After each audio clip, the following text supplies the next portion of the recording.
The plant behind me is one of only a handful of GM manufacturing engine sites in all of North America. I'm Mike Siege, inviting you to join me during this next half hour as we peel back the curtain of the GM Powertrain Tonawanda Engine Plant. We'll hear from plant management and from its workforce, the proud members of UAW Local 774. We'll take a look at what this operation has meant to the community over the years. And for the first time ever, we'll take you on the wildest ride this side of Darien Lake. You'll witness from start to finish the actual process of a GM 2.4-liter Ecotec engine as it's being built. Thousands of Western New Yorkers drive by this complex every day. It's safe to say that many wonder what happens inside these gates. They're not building cars in there, they're building engines. So when it comes to the finest GM products in the world, it's this plant that makes them go.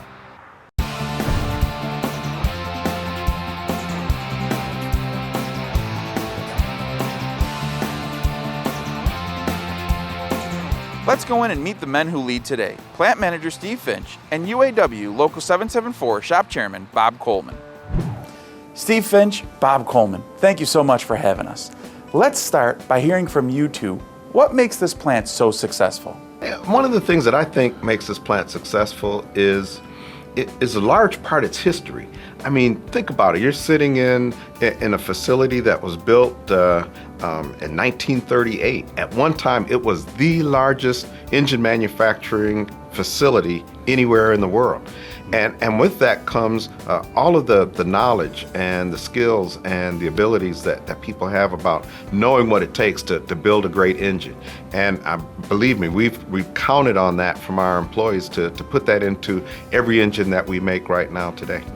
Our membership here, the people that work here, they just all walks of life, the knowledge they have. We used to make the airplane motors during the war here. I mean, you just go on and the history goes on and on, the technology, all that. A little later on, maybe we can get a sneak peek downstairs at that new line that's going to be going in on 2013? Absolutely. Yeah, sure.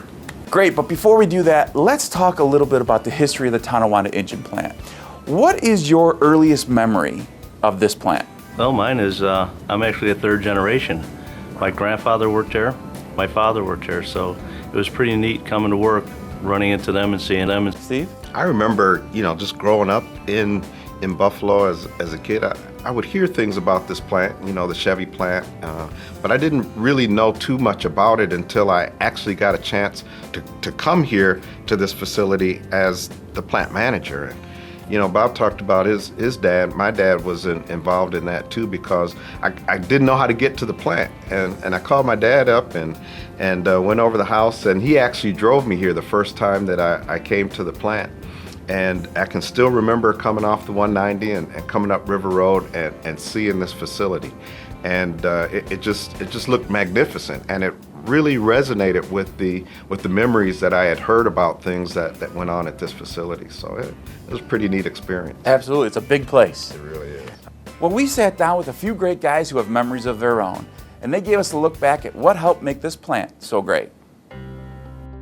Everybody wanted everybody in their family to work here. They liked what was going on, and it showed up in the way they built engines. We won lots of business from other places by being more competitive, both on cost and quality. There was a sense of community amongst the workers because the jobs were difficult, and the way to make them better were to collaborate with each other. Over the years, I was in and out of nearly all the GM plants, and no question, this was the best one of the bunch. All the way through was the best one of the bunch.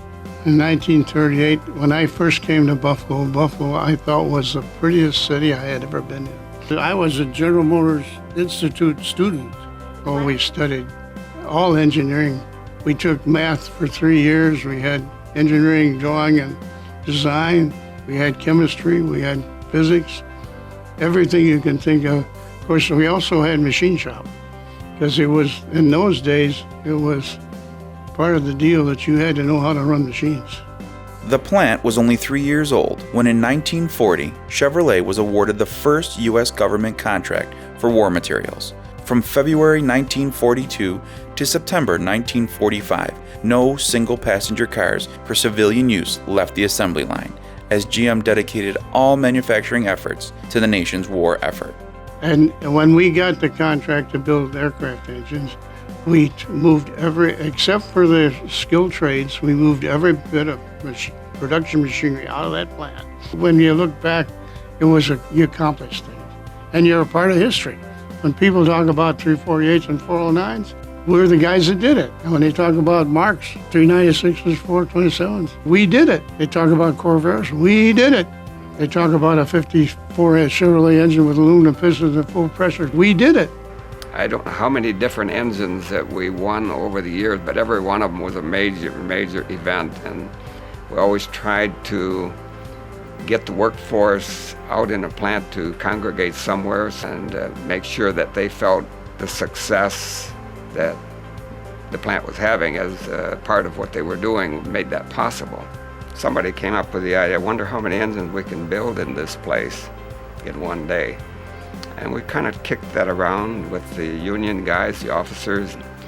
We all wondered whether we could or couldn't build a lot of engines in one day and how many that would be. And so we picked a day when we had the material here to do it. Everybody in the plant wanted to do it.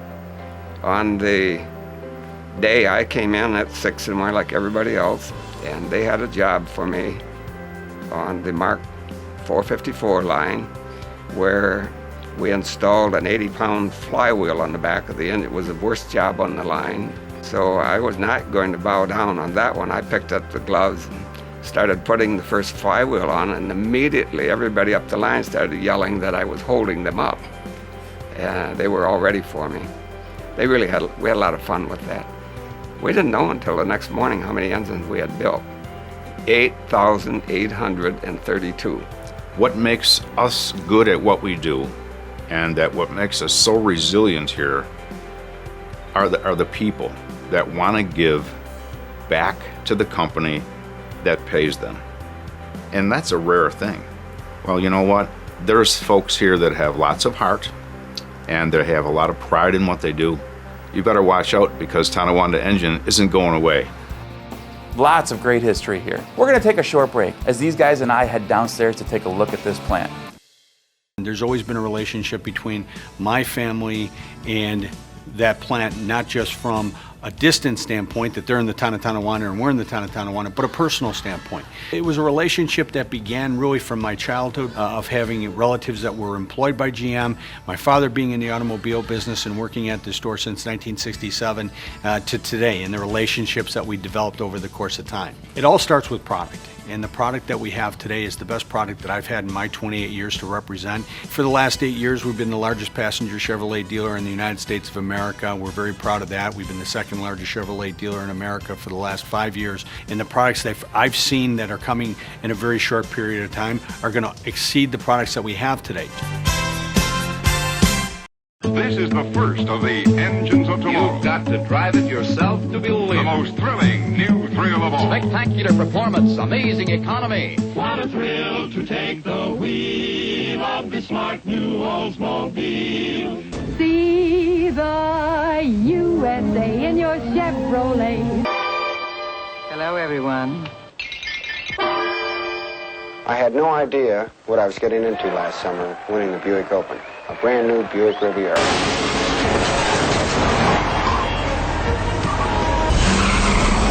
OnStar, how can I help you, Batman?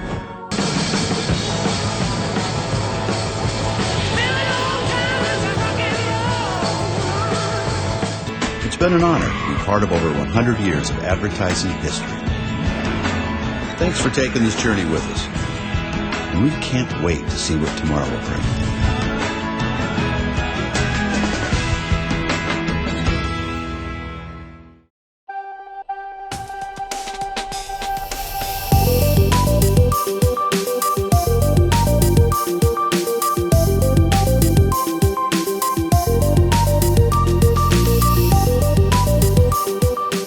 I'll tell you, I am absolutely amazed at the work that's being done here. These guys make it seem so easy. What's even more amazing is the camaraderie. It's like one big family here. Hey, it is really like a big family here. We work together for a long period of time during the day, and we just we get a lot accomplished when we do it that way. Yeah, it's not just about building engines. Oh no, we work together on a lot of community projects too. And we really do get a lot accomplished when we work together on projects like that. So I've heard. In fact, we put together a little tribute to the spirit of the community service. Let's take a look. GM Powertrain Tonawanda Engine is the benchmark for good corporate citizenship, and believe it or not, it's not just about the money. We spoke with 3 local not-for-profit agencies expecting to get a bunch of statistics about the money they've received over the years. Instead, we've heard story after story about the relationships forged between the plant management, the workforce, and the community. Take, for instance, the American Cancer Society. The relationship we have and the type of people that we're working with at General Motors is really unique and extraordinary. There's a commitment to the mission of the American Cancer Society that spans the entire breadth of the company. Corporate giving on a major level from the GM Foundation. Local participation in events like Making Strides Against Breast Cancer, where they show up 1,000 people strong. And what can only be described as a love affair between the plant and the American Cancer Society's Hope Lodge. We provide housing free of charge to cancer patients who have to come to our areas for life-saving cancer treatment. GM has been great. Those meals coming in and all the little fun things they do for the patients. It makes life a lot easier when you're going through a difficult time. They come to Hope Lodge once a month and they cook dinner. They bring in all the food, they prepare it, they cook it, they serve it to the guests that are here. Once a month without fail, and they've been doing that for a number of years. The United Way Day of Caring, they come once again to the lodge and they clean our refrigerators out and they wash our floors and they, dig up all the weeds in our gardens and they plant trees and they power wash the front porch and they paint the stairs and they do everything, whatever it takes. I've never seen a relationship with a group of people before who care so much about a cause and are more than willing to give their time and their money to help others. We're here at one of 11 Closing the Gap schools, and they look to us in partnership with Catholic Charities, United Way, and the Buffalo Public Schools. We are able to bring in a site facilitator to help coordinate services that are available in the community to better help these kids perform and go on to graduate and then go on to successful college or career. And we know that the GM leadership is very committed to improving graduation rates. So we're really excited to be on that short list of organizations that are receiving money. The United Way is another example of GM Powertrain Tonawanda Engine and the UAW Walk in the Walk. From workplace giving $5.4 million in the past 5 years alone to volunteering. There definitely is a culture in the workforce, from the leadership on down, to supporting the community. GM is a best practice relationship that we have. They do all the right things. Right next door to the plant, the Boys and Girls Club provides a safe, fun, and productive environment for the youth of Tonawanda. Our teens do community service projects. Our teens get involved in behavioral programs involve guns, drugs, bullying, gangs that are modeled after national programs and truly do teach them skills to deal with those things that are real skills in today's world. Our kids do educational programs, and our kids are involved with things like a tree farm that they're helping with Retree Tonawanda. Leading by example, the Boys and Girls Club board made the conscious decision to establish a good relationship with the plant and found out their neighbors were very open to the idea. We wanted to make it so that everyone wins, and we've been doing things like helping them around their facility, cleaning up side streets, bushes, lawns. We planted 1,400 flowers in the front of their administrative building. GM has opened the door and allowed our kids to take tours of the IT facility and hear and see firsthand how they operate.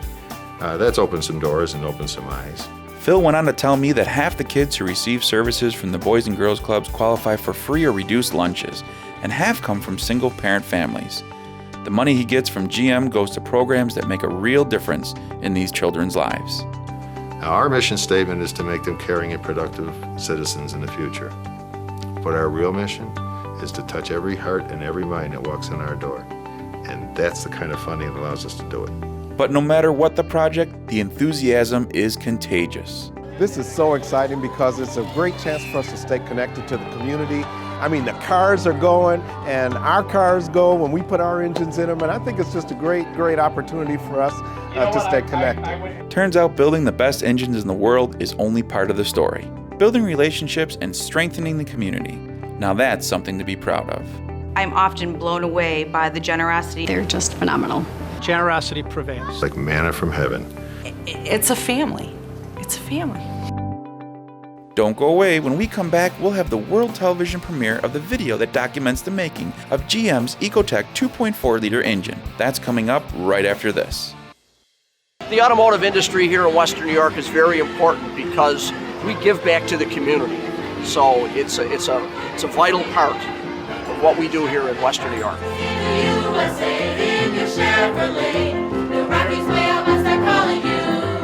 We've actually got the #1 and #3 selling Chevy dealers in the United States of America right here in Western New York. I mean, it doesn't get any better than that.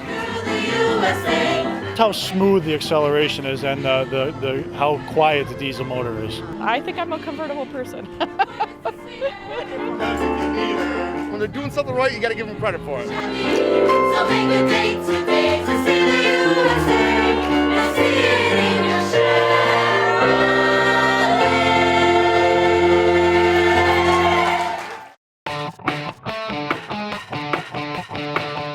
These engines have completed an incredible journey that began earlier today.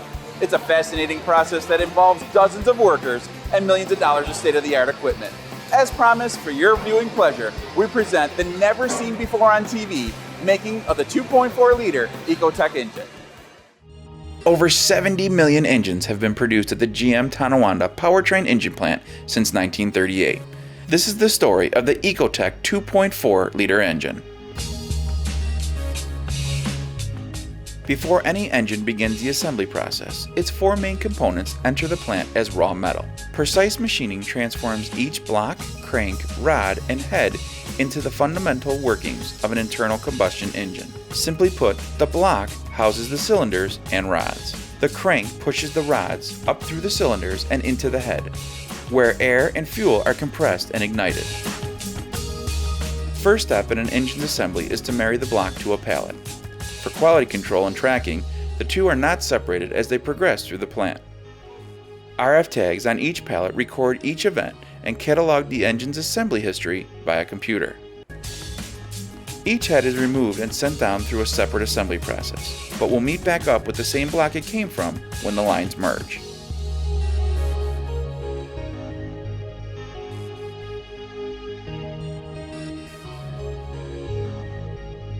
Once the upper and lower case bearings are put into place, oil is applied to the cylinders.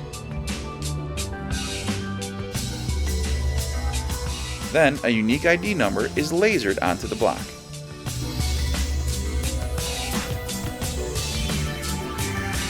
Here, a robot installs the crank.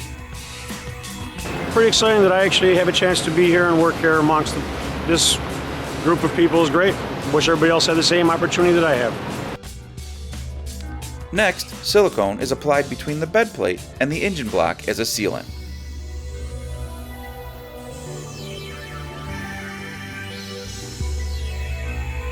"30 bed plate bolts are installed and run down.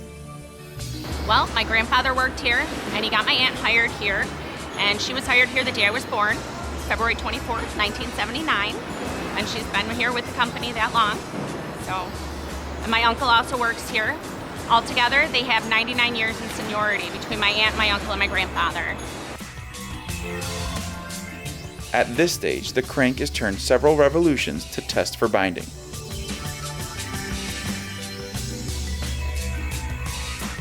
Once cleared, the rear seal is installed.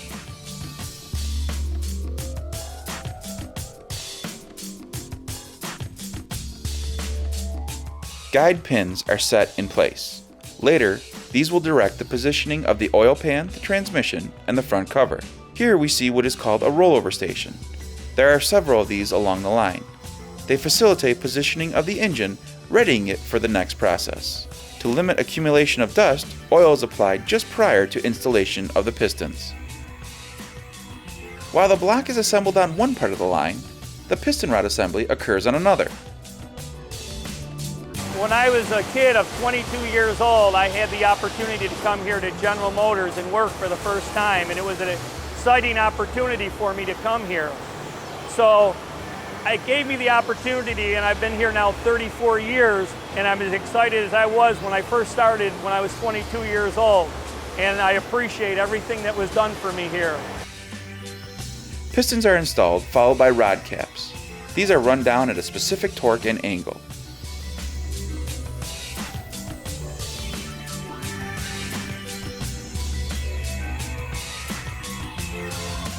Liquid sealant is applied preceding oil pan installation. There are a lot of opportunities. There are things you can get if you just reach out for them. There are opportunities every day that they afford us, but you just have to be alert and ready to put forth the work to get to it. Critical monitoring determines if the rods are too tight or too loose, and microphone analysis determines internal noise and vibration. Then the engine is tested for leaks. With the main components in place, assembly of the engine's various inner workings begins. Manual and automated processes coexist on the assembly line, each with a layer of checks and tests for quality control. In this phase of manufacturing, UAW Local 774 workers manually install the timing chain. The new products that are coming into GM Powertrain Tonawanda, which is the 2.5 and the 2.0 turbo that we've been talking about recently at the auto shows. Fabulous design, fabulous redesign of the original Ecotec. Lighter weight engines, stellar gas mileage. Then, the head gasket and head are added by automation and robots. I'm the president of the PMN, which is the Professional Managers Network. We support the salaried workforce here to help them with their professional and as well as personal development, and we focus a lot on the work life here at the plant and always trying to make that better for everyone. Computer checks verify accuracy. The internal combustion engine operates based on a series of perfectly engineered explosions that occur when just the right amount of air mixes with just the right amount of fuel and is ignited at just the right instant. That timing is regulated within the engine. Valves must open and close with such precision that exhaust is expelled and fuel and air are supplied seamlessly. I am grateful to have this job. It's definitely a good opportunity. Here, workers install the oil control valve, followed by the flywheel.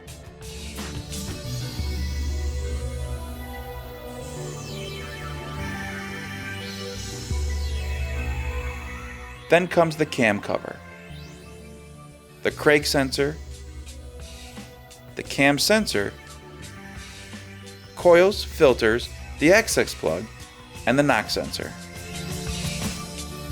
What it's done for my family, it's helped me be able to raise 3 children, be able to send them through college, be able to give them the needs and the necessities that go on. After a successful rundown test, the front cover is fixed into place.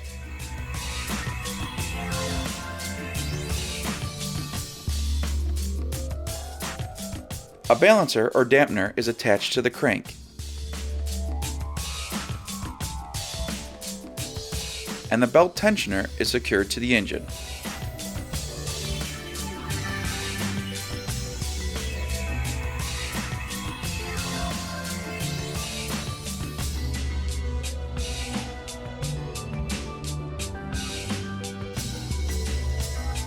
Here we see the intake manifold being mounted.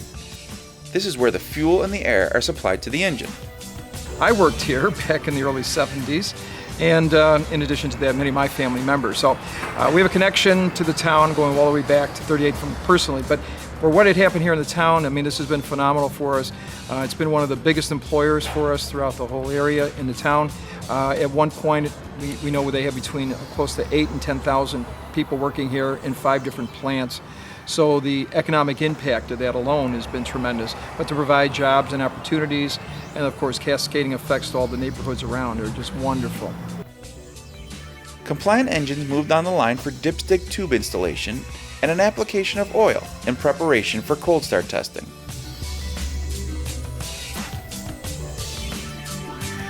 Cold test, named for the absence of fuel, breathes life into the engine and puts each newly assembled machine through a series of tests with extremely tight parameters. Ignition, oil pressure, vibration, cam phasing or valve function, exhaust, and torque are examined. After clearing the cold start test, the throttle body is installed, followed by the oil pressure switch and the water pipe. We we've built a reputation here, and that the corporation has a lot of trust in what happens at Tonawanda, and they're continuing to put business here. So this place will be here for a long time. So there's a lot of opportunity here, and you could do well.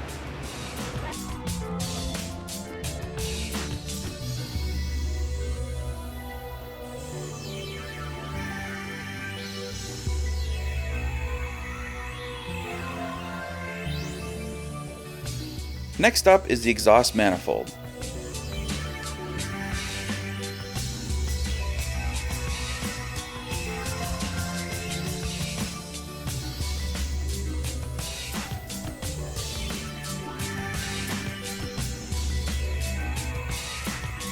Then, the coolant temperature switch, and yet another leak test. Finally, the completed engine enters the ECV, or the doghouse. It's a computerized camera station that records dozens of angles and instantly recognizes abnormalities. And finally, the care job, a final visual inspection, as the plant strives for 0 defects and no warranties. With that, the engines are loaded for shipment.